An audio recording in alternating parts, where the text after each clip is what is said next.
Deep in the coastal mountains of western Oregon, a former Southern Pacific branch line is alive with the pulse of two-stroke diesel engines.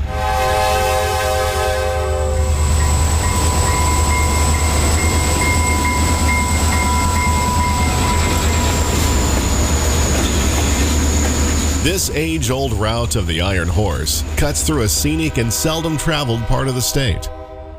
Since the 1880s, it has served as a connection between the Central Oregon coast and the Willamette Valley. Now operated by the Portland and Western, it provides a Georgia Pacific paper mill in Toledo with rail access to the Union Pacific Main Line, 75 miles away in Albany. In part one of this two-part series, we covered the west side along the Yaquina River and the stiff 2.58% mountain grade to the summit of the Coast Range. In part two, we continue our eastern trek beginning at Summit.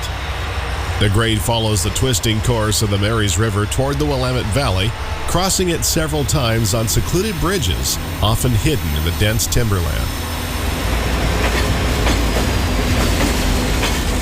Wood chips, containerboard, recycled cardboard, and lumber are the loads that keep the rails polished as trains pass the graveyards of old mills and early communities long forgotten.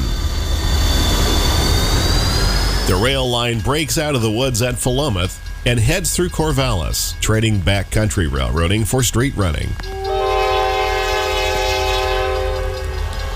EMD GP39-2s and GP40 slug sets have been the standard power on the Toledo branch for decades, and they always make a great show lugging trains over the line.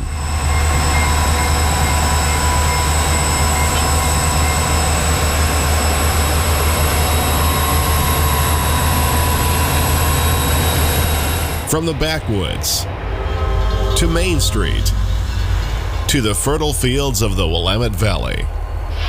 This is Portland and Western's Toledo branch, Part 2.